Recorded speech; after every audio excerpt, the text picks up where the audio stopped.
ও মাম্মা আজকে লাঞ্চের মেনু কি? আজকে লাঞ্চের মেনু একদম যা পেরেছি ঝটাঝট করেছি। আসলে হঠাৎ করে সুগারটা ফল করেছে, হঠাৎ করে, তাই না রিও বলো? জাস্ট মানে আধা ঘন্টাও হয়নি। তোমরা কালকে আমার একটা ভিডিওতে একটা ম্যাটারনিটি প্যান্টের লিঙ্ক চাইছিলে, খুব অনেকে চেয়েছিলে।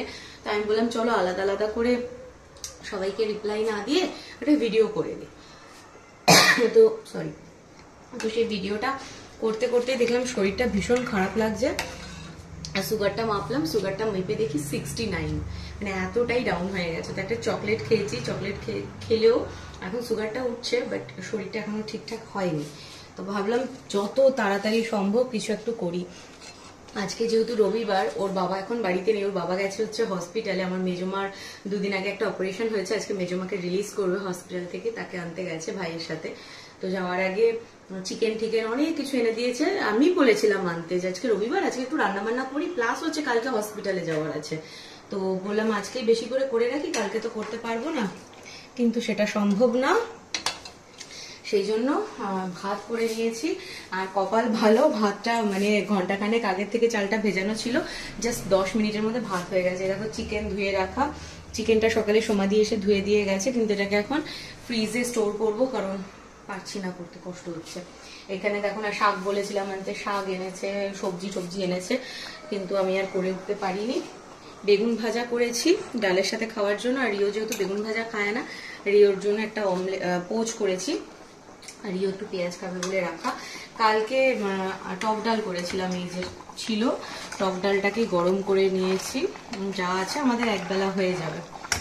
এই বাজার মানে তেল ঠেল ঢালার ছিল, দেখো সব প্যাকেট রাখা রয়েছে, বাট এখন আর সম্ভব না, বিকালে শরীর ঠিক হলে করবো। আর এখানে হচ্ছে আলু দিয়ে আর চিংড়ি মাছ দিয়ে ডালনা করেছি ঝট করে। মানে আমি এখন 1:30 বাজে, 1:20-25 বাজে, আমি 1টা বাজতে 5-এ রান্নাঘরে এসেছি। এলাম না, দেরি করবো না, ঝট করে যা হোক কিছু একটু করে নিই। ডালটাও গরম হয়ে গেছে। আজকে জানো তো সকাল থেকে না খুব খিচুড়ি খেতে ইচ্ছা করছিল, মেঘলা ওয়েদার রয়েছে, তো সেই জন্য ভাবলাম আমার জন্য একটু খিচুড়ি করবো। ওর বাবা বললো তাহলে চিকেন করবে, আমি একটু চিকেন দিয়ে খিচুড়ি খাবো, তুমি তো খেতে চাইছো না চিকেন, তা তুমি অন্য কিছু দিয়ে। তাইলাম হ্যাঁ, চিংড়ি মাছ দিয়ে খিচুড়ি রান্না করব, আর চিকেনটা আলাদা করে করব।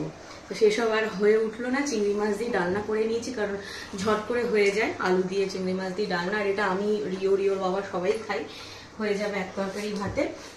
আর শাক ঠাক এগুলো সব রেখে দেবো, শাকটা দুদিন খাওয়া হয়নি বলে বলেছিলাম আনতে, খিচুড়ি করলেও শাকটা খাবো আলাদা করে, কিন্তু সেটা হয়ে উঠলো না। দেখি যদি রাত্রিবেলা শরীর ভালো থাকে তাহলে পরে চিকেনটা আর শাকটা করে রাখবো, কারণ কালকে হসপিটালে যাওয়ার আছে, কাল রান্না করার সুযোগ পাবো না। তো এই হলো আমাদের আজকে লাঞ্চের মেনু, ঝটাঝট যা পেরেছি করে নিয়েছি। রিও বলেছে মামা তুমি যা করবে করো, আমি খেয়ে নেবো, কারণ ওর সামনেই হয়েছে তো সুগার ফলটা, ও বুঝতে পেরেছে কতটা কষ্ট হয়। ওর বাবা এখন বাড়িতে নিয়ে আসবে আরো কিছুক্ষণ পরে। তো এই গেল আমার তো রান্না কমপ্লিট, যাই এবার স্নান করে একটু রেস্ট নেবো, শোবো। তোমাদের লাঞ্চের মেনুকে অবশ্যই কমেন্ট করে জানিও। চলো টাটা।